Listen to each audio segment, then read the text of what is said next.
Kalau di rumah yang di atas ada bola api itu tandanya? Ya kan bola api terus masuk nih ke rumah pecah dia. Dar itu si bungkusan punya gue itu yang masuk nanti ke dalam tanah, entah di tempat tidur lo di bagian kepala tapi di dalam bumi ya, di dalam ubin gitu yang ibaratnya di luar nalar orang bisa masukin, atau di bawah kasur lo, ya pokoknya di tempat lo tidur. Itu buhul? Bukan, lebih ke bungkusan, iya kayak buhul tapi bungkusannya itu isian rambut ini segala macem. Ya itu kalau gue bilang kayak sajennya dia, sajennya setan gue buat penanda. Ini nanti kalau rambut ya bisa keluar dari sininya dia atau di dadanya dia atau di tangannya dia. Kalau ada yang ngobatin gitu, dipencet ya keluar rambut itu kan, nanti rambut itu lama-lama kemakan sama badan, masuk ke badannya dia. Tanah kuburan yang dari gua pertama nih kain putih atau kain kafan. Gue biasanya kain kafan sama kain hitam. Gue pakai gue double. Pertama gue masukin tanah kuburan, lada, terus silet karat gue potek lah, gue patah-patahin. Terus karatan tuh? Harus karatan. Terus peniti atau enggak jarum pentul karatan. Gue biasa serutan rotan. Terus rambut. Biasa rambutnya dia, kalau mau emang rambut, kalau enggak ya enggak. Terus kalau lebih parah, kalau gue yang bener-bener mau nyiksa dia di balai itu pakai kayak anak tikus gini, anak tikus gue masukin, itu nyawa. Itu nyawa. Iya, gue nggak tahu ya kalau mediasi yang lain. Kalau ini ya cara gue ya begini gitu. Udah gue bungkus, gue iketannya juga pakai, biasanya gue kalau nggak pakai rambutnya dia pakai benang biasa gitu. Udah gue tembak dari sini. Padahal sih sebenarnya kalau logikanya ya, kalau orang ngelihat ini dari di wajannya gue, wadah gue itu, gue cuma ngelempar gini ya ngajar gitu. Gue langsung lempar, gue banting ke dalam. Tapi emang hilang ya, dibawa ke sana, jadilah bola api. Itu bola api. Baru pecah. Jadi kan ada beberapa orang yang bisa ngelihat kalau tuh kemarin tangga gue kok kayak ada bola api di atasnya. Nah, itu dia, gitu. itu dia.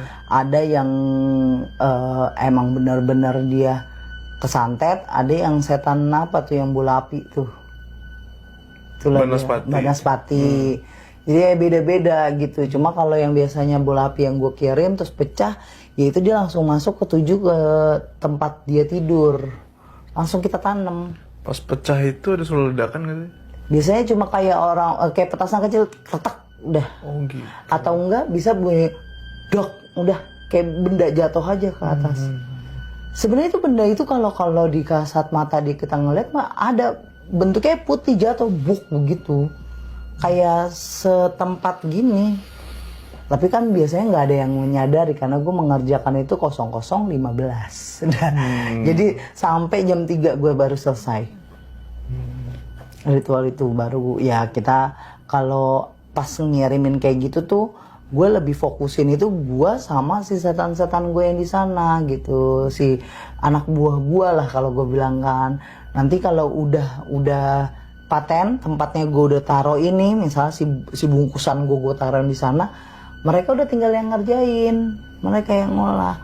Mereka tuh nggak akan keluar yang gue suruh. Ngajar kaki ya kaki terus, Jo. Sesuai instruksi. Iya. Terus kalau misalnya si pasien ini udah ngasih uang, misal, teh, saya pengen korban saya itu duitnya dia habis atau apa tokonya dia bangkrut. Gue nyuruh lagi dia hajar ke toko gitu, di jalan ke toko, gue bikin, gue lempar. Nanti dia juga ada yang gue suruh, misalnya lu lempar nih tanah kuburan ke depan tokonya dia, jangan sampai ada orang yang tahu, karena gue takutnya gini, kalau ada orang yang tahu langsung dibersihin, gitu, dibersihinnya entah malah dikerjain, gue balikin, kita nggak ada yang tahu deh, gitu, dilemparin. Makanya tanah kuburan itu tuh hal yang benar-benar harus hati-hati deh. Itu benar-benar ibaratnya media yang paling gampang banget gitu.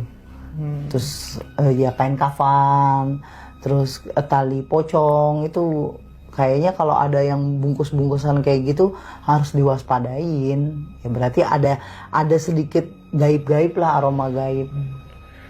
Nah, gue nanya nih, selama lu dulu praktek itu, lu pernah kalah nggak? Ya pernah lah. Pernah, kenapa gue sampai tobat, Jo? Kalau gue nggak kalah, gue mungkin sampai sekarang ngobrol di depan lu, gue masih buka praktek. Tadi lu bilang lu selama dulu lu praktek, lu pernah kalah. Dan kalah ini yang bikin lu tobat. Nah itu gimana ceritanya? Jadi itu gue dapet pasien datang, dia mau minta tolong kalau kayak bosnya dia itu nyakitin dia, nyakitinnya gini, yang dia udah loyalitas banget, cuma omongan emang ini bosnya itu mulutnya mulut dibilang ceplas-ceplos ya ceplas-ceplos, makanya gue selalu bilang sama orang mulut hati-hati. Orang nggak ada yang tahu sakit hatinya di mana, dia sakit hati banget, dia pengen tuh bosnya itu bangkrut, dibikin sakit terus bangkrut. Ya gue minta dong syarat-syaratnya, ya foto dan segala macam. Ya gue mulai ngerjain, yang pertama aman, yang kedua aman. Dia udah bisa gue kerjain, Jo. Dia udah gue santet kasarnya gitu. Gue udah bikin dia lumpuh. Dia tuh sampai bener-bener kakinya dua-duanya nggak bisa jalan, kayak orang stroke. Karena gue bikin jatuh di kamar mandi. Gue bikin gue seret dia dari kamar mandi kan. Gue udah ngelakuin kayak gitu. Terus itu berlanjut sampai 3 hari kan. Gue bikin dia celaka, habis celaka dia jatuh. Terus pas jatuhnya ke sebulan, karena dia udah medis, ini gue udah lancar jaya ya kan, dibilang gue udah berhasil. Dan dia pun setiap datang, dia nggak bisa jalan nih gini-gini. Dia laporan terus kan ke gue. Terus tiba-tiba ternyata bapaknya dia asli Kalimantan. Dia itu anak rantauan, dia dengan istrinya itu anak rantauan. Dia disuruh sama bapaknya untuk ketemu omnya kerja di Jakarta narusin perusahaan gitu. Jadi kayak ibaratnya ya ngebantuin baca. Ada yang gini, bener loh kata orang kalau bacaan itu harus pakai tajwid. Harus dengan iman, terus bener-bener percaya kalau Allah itu ngasih itu surat untuk ngebantu kita jauh dari jin, setan.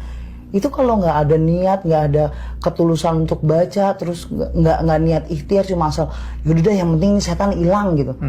Ya nggak ngaruh. Ya biasa aja jadinya. Bisa orang baca ayat kursi nih, tapi asal baca doang gitu. Iya, malah adanya karena gue punya dua gue punya jin gue yang ibarat bersekutu sama gue itu jago banget bahasa Quran, jago banget ngaji. Jadi saat gue lagi ngaji aja dia yang koreksi, itu salah. Dia jin muslim gitu, jin muslim. Cuma karena gue salahnya itu gue kasih makannya dia dengan ya makanan yang nggak baik untuk dia. Jadi dia mau bersekutu sama gue karena kan gue jadi pengikut dia gitu. Ada jin muslim banyak, cuma kalau yang gue punya 2 ini emang pintar banget buat ngecohin manusia.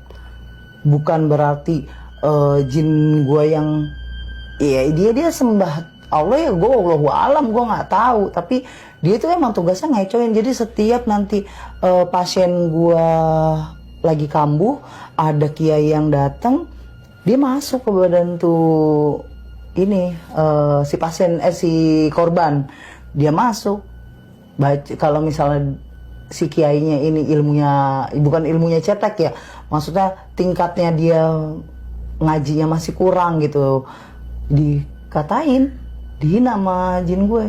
Ngaji yang bener, baca doa nggak kayak gitu. Karena kebanyakan punya gue kan bukan asli Jakarta tapi Sunda, jadi ngomong Sunda marah-marah, nggak suka. Malah diajarin sama dia. Itu kita ngecohinnya begitu, Jo.